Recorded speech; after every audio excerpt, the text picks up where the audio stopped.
They saved his life, made him more man than machine, but the side effects were unexpected. Masks by Damon Knight. Read by Karl. The 8 pens danced against the moving strip of paper like the nervous claws of some mechanical lobster. Roberts, the technician, frowned over Tracy's while the other two watched. Here's the wake-up impulse, he said, pointing with a skinny finger. Then here, look, 17 seconds more. Still dreaming. Delayed response, said Babcock, the project director. His heavy face was flushed and he was sweating. Nothing to worry about. Okay, delayed response, but look at the difference in the tracings. Still dreaming after the wake-up impulse, but the peaks were closer together. Not the same dream. More anxiety, more motor pulses. Why does he have to dream at all? Asked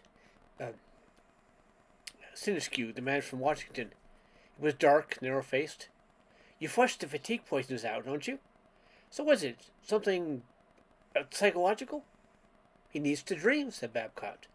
It's true he has no physiological need for sleep, but he's got to dream. If he didn't, he'd start to hallucinate. Maybe go psychotic. Psychotic, said Sinescu. Well, that's the question, isn't it? How long has he been doing this? About 6 months.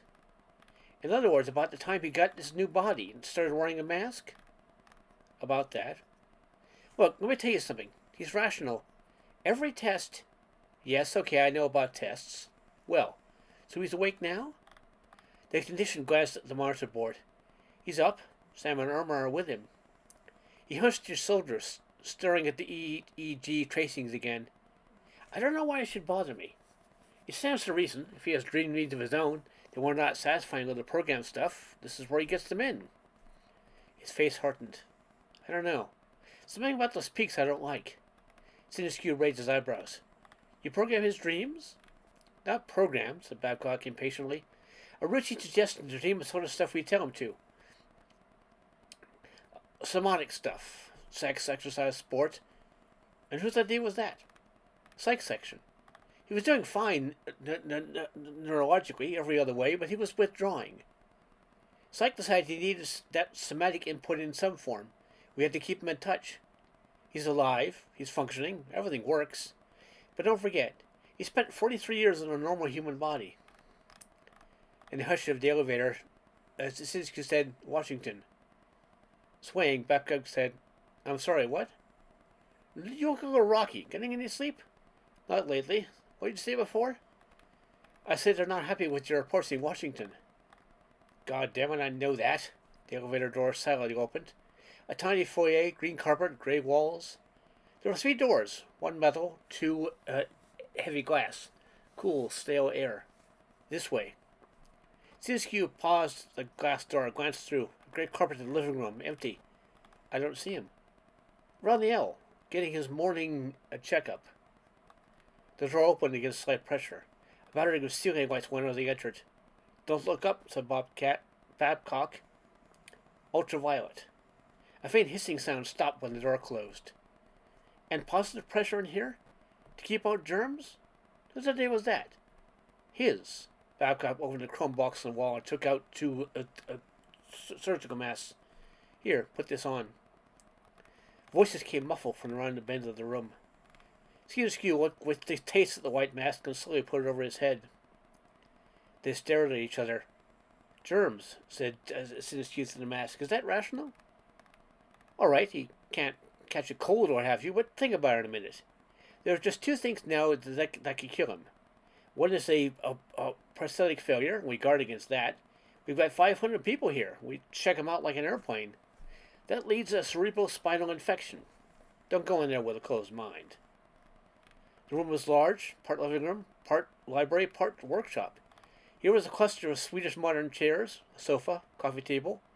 Here a workbench with a metal lathe, electric crucible, drill press, parts bins, tools on wall boards. Here a drafting table. Here a freestanding wall of bookshelves that Sinescu fingered curiously as they passed. Bound volumes of project reports, technical journals, reference books.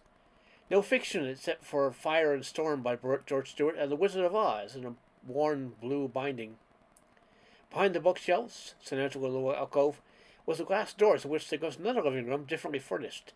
Upholstered chairs, a tall philodendron in a ceramic pot. "There's Sam," Babcock said. A man had appeared in the other room. He saw them, told the call to someone they could not see, then came forward smiling. He was bold and stocky, deeply tanned. Behind him, a small, pretty woman hurried up. She crowded through after her husband, leaving the door open. Neither of them wore a mask. "Sam and Irma have the next suite," Babcock said. "Good company for him. He's got to have somebody around. Sam is an old Air Force buddy of his, and besides, he's got a tin arm." The stocky man shook hands, grinning. His grip was firm and warm. "Want to guess which one?" He wore a flowered sports shirt. Both arms were brown, muscular, and hairy, but when Sinisky looked more closely, saw the right one was a slightly different color, not quite authentic. Embarrassed, he said, "The left, I guess." "Nope." Grinning wider, the stocky man pulled back his right sleeve to show the straps. "One of the spin-offs from the project," said Babcock. "Microelectric, servo controlled, weighs the same as the other one." "Sam, they about through in there?" "Maybe so. Let's take a peek. Honey, you think you could rustle up some coffee for the gentleman?" "Oh, why, sure." The little woman turned and darted back through the open doorway. The far wall was glass, covered by a translucent white curtain. They turned a corner. The next bay was full of medical and electronic equipment, some built into the walls, some in tall black cabinets on wheels. 4 men in white coats were gathered around what looked like an astronaut's couch. Sinisky could see someone lying on it. Feet in Mexican woven leather shoes, dark socks, gray slacks, a mutter of voices. "Not through yet," Babcock said. "Must have found something else they didn't like. Let's go out onto the patio a minute. Thought they checked up at night, when the exchange is wet and so forth." "They do," Babcock said, "and in the morning, too." He turned and pushed open the heavy glass door. Outside, the road was paved with cut stone, closed by a green plastic canopy and tinted glass walls. Here and there were concrete basins, empty. The idea was to have a roof garden last year, something green, but he didn't want it. We had to take all the plants out, glass the whole thing in. Sam pulled out metal chairs and wanted a white table, and they all sat down. "How is he, Sam?" asked Babcock. He grinned and ducked his head. "Mean in the mornings." "Talk to you much? Playing any chess?" "Not too much. Works, mostly. Reads some, watches the box a little." His smile was forced. His heavy fingers were clasped together, and Sinisky saw now the fingertips of one hand had turned darker, the other's not. He looked away. "You're from Washington, that right?" Sam asked politely. "First time here?" "Hold on." He was out of his chair. Vague upright shapes were passing through the curtained glass door. "Looks like they're through. If you gentlemen will just wait here a moment till I see." He strode across the room. The two men sat in silence. Babcock had pulled down his surgical mask. Sinisky noticed and did the same. "Sam's wife is a problem," Babcock said, leaning nearer. "Seemed like a good idea at the time, but she's lonely here. Doesn't like it. No kids." A door opened and Sam appeared. He had a mask on, but it was hanging under his chin. "If you gentlemen would come in now?" In the living room, the little woman, also with a mask hanging around her neck, was pouring coffee from a flowered ceramic jug. She was smiling brightly, but looked unhappy. Opposite her sat someone tall in gray shirt and slacks, leaning back, legs out, arms on the arms of his chair, motionless. Something was wrong with his face. "Well now," said Sam heartily. His wife looked up at him with an agonized smile. The tall figure turned its head, and Sinisky saw with an icy shock that his face was silver, a mask of metal with oblong slits for eyes, no nose or mouth, only curves that were fared into each other. "Project," said an inhuman voice. Sinisky found himself half bent over a chair. They sat down. They were all looking at him. The voice resumed. "I said, are you here to pull the plug on the project?" He was unaccented, indifferent. "Have some coffee." The woman pointed a cup toward him. Sinisky reached for it, but his hand was trembling to do it back. "Just a fact-finding expedition," he said. "Bull. Who sent you?" "Senator Hinkle?" "That's right." "Bull. It's Bitter himself. Why send you? If you're going to pull the plug, might as well tell me." The face behind the mask did not move when he spoke. The voice didn't seem to come from it. "He's just looking around, Jim," said Babcock. $200 million a year, said the voice, to keep one man alive. Doesn't make much sense, does it? Go on, drink your coffee. Sinsky realized that Sam and his wife had already finished theirs, and that they pulled up their masks. He reached for his cup hastily. 100% disability in my grade is $30,000 a year. I could get along with that easy, for almost an hour and a half. There's no intention of terminating the project, Sinsky said. Phasing it out, though. Would you say phasing it out? Manners, Jim, said Babcock. Okay, my worst fault. What do you want to know? Sinsky sipped his coffee. His hands were sore trembling. That mask you're wearing, he started. Not for discussion. No comment, no comment. Sorry about that, don't mean to be rude. A personal matter. Ask me something. Without warning, he stood up blaring. Get that damn thing out of here! Sam's wife's cup smashed, coffee ran across the table. A fawn-colored puppy was sitting in the middle of the carpet, cocking its head, bright-eyed, tongue out. The table tipped. Sam's wife struggled up behind it. Her face was pink, dripping with tears. She scooped up the puppy without pausing and ran out. I'd better go with her, Sam said, getting up. Go on. And Sam, take a holiday. Yeah, I guess I will. He disappeared behind the bookshelf wall. The tall figure sat down again, moving like a man. He leaned back in the same posture, arms on the arms of the chair. It was still. The hands gripping the wood were shapely and perfect, but unreal. There was something wrong about the fingernails. The brown, well-combed hair above the mask was a wig. The ears were wax. Sinsky nervously fumbled the surgical mask up her mouth and nose. Might as well get along, he said, and stood up.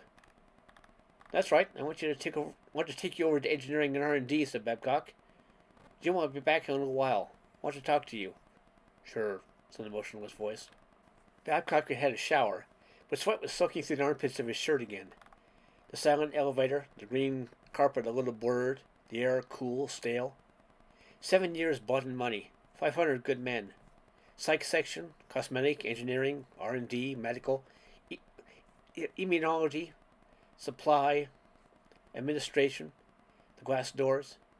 Sam's apartment's empty. Gone off with Irma. Psych. Good men, but were they the best? 3 of the best had turned it down, buried in the files. Not like an honor amputation. This man has had everything cut off. The tall figure had not moved. Babcock sat down. The silver mask looked back at him. Jim, let's level with each other. Bad, huh? Sure, it's bad. I left him in his room with a bottle. I see him again before he leaves, but God knows what we'll see in Washington. Listen, do me a favor. Take that thing off. Sure. The hand rose, poked at the edge of the silver mask, lifted it away. Under it, the tan pink face, sculptured nose and lips, eyebrows, eyelashes. Not handsome, but good-looking. Normal-looking. Only the eyes wrong, the pupils too big. And the lips did not move or open when they spoke. I could take anything off. What does that prove? Jim, Cosmetics spent 8.5 months on that model, and the first thing you do is slap a mask over it. We've asked you what's wrong, offered to make any changes we want. No comment. You talked about phasing out the project. Do you think you were kidding?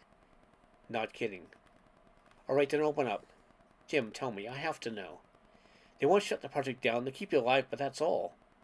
There are 700 on the volunteer list, including 2 U.S. senators. Suppose one of them gets pulled out of an auto wreck tomorrow. We can't wait till then to decide. We've got to know now. Whether to let the next one die or put him into a TP body like yours. So talk to me. Suppose I'll tell you something, but it isn't the truth. Why would you lie? Would you lie to a cancer patient? I don't get it. Come on, Jim. Okay, try this. Do I look like a man to you? Sure. Bull, look at this face. Calm and perfect. Beyond the fake iris is a wink of metal.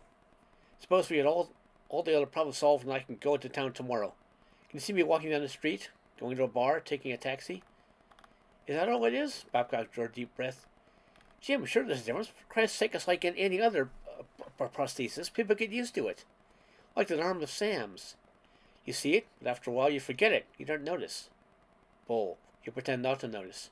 Because it would embarrass the cripple. Babcock looked down at his clasped hands. Sorry for yourself? Don't give me that, the voice blared. The tall figure was standing. The hand slowly came up, the fist clenched. I'm in this thing. I've been in it for 2 years. I'm in it when I go to sleep, and when I wake up, I'm still in it. Babcock looked up at him. What do you want? Facial mobility? Give us 20 years, maybe 10. We'll lick it? No. No. Then what? I want you to close down cosmetic. But that's... Just listen. The first model looked like a tailor's dummy, so you spent 8 months and came up with this one, and it looks like a corpse. The whole idea was to make me look like a man. The first model pretty good, the second model better. So you've got something that can smoke cigars and joke with women and go bowling, and no one will know the difference. You can't do it, and if you could, what for? I don't... Well, let me think about this. What do you mean the metal? Metal, sure, but what difference does that make? I'm talking about shape, function. Wait a minute. A tall figure strode across the room, unlocked the cabinet, came back with rolled sheets of paper. Look at this. The drawing showed an oblong metal box on 4 jointed legs. From one end protruded a tiny mushroom-shaped head on a jointed stem and a cluster of arms, ending in probes, drills, grapples, for moon prospecting.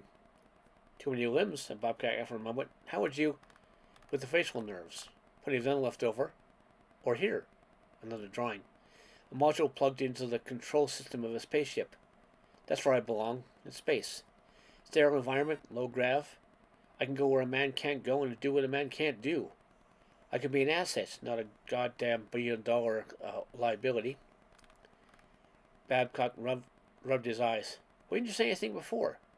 You were all hipped on prosthetics. You would have told me to tend my knitting. Babcock's hands were shaky as he rolled up the drawings. Well, by God, this may just do it. It just might. He stood up and turned towards the door. Keep your... He cleared his throat. I mean, hang tight, Jim. I'll do that. When he was alone, he put on his mask again and stood motionless a moment, eyes shutters closed. Inside, he was running clean and cool. He could feel the faint, reassuring hum of pumps, clicks of valves, and realized they'd given him that, cleaned out all the awful, replaced the machine that did not bleed, ooze, or suppurate. I thought of the lie he had told Babcock. Why do you lie to a cancer patient? But they would never get it, never understand. He sat down at the drafting table, clipped a sheet of paper to it, and with a pencil began to sketch a rendering of the moon prospector design. When he blocked in the prospector himself, he began to draw the background of craters. His pencil moved more slowly and stopped. He put it down with a click. No more adrenal glands to pump adrenaline into his blood, so he could not feel fright or rage. They had released him from all that.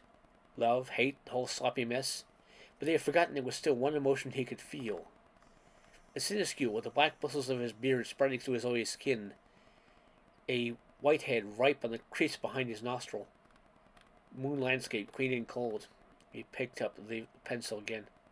Babcock, with his broad pink nose shining with grease, crystals a white miner at the corner of his eyes, food water between his teeth.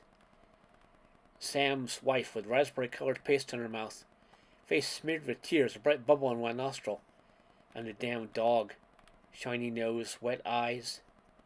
He turned. The dog was there, sitting on the carpet, wet red tongue out, left the door open again.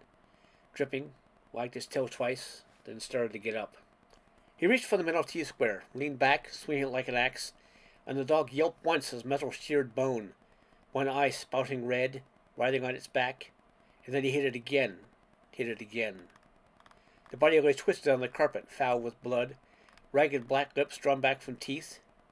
He wiped off the T-square with a paper towel, then scrubbed it in the sink with soap and steel wool, dried it and hung it up.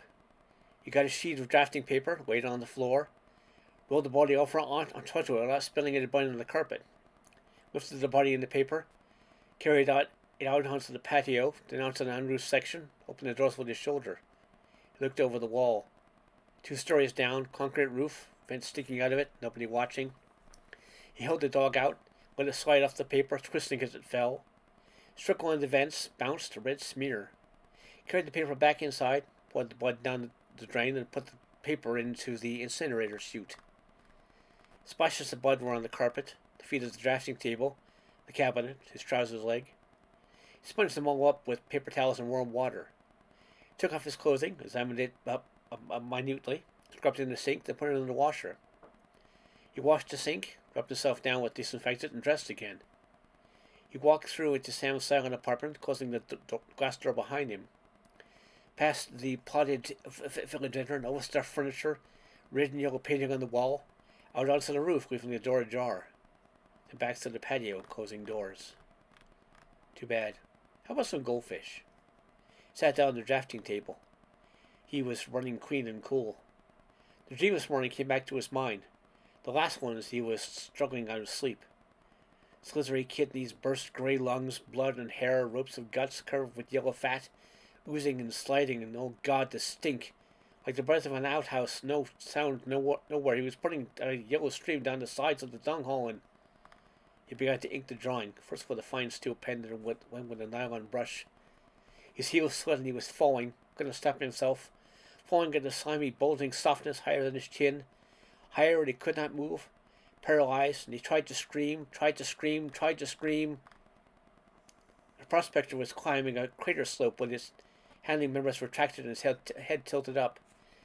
Behind it, the distant ring wall on the horizon, the black sky, the pinpoint stars. And he was there, but it was not far enough, not yet, for the earth hung overhead like a rotten fruit, blue with mold, crawling, wrinkling, purulent, and alive. The end.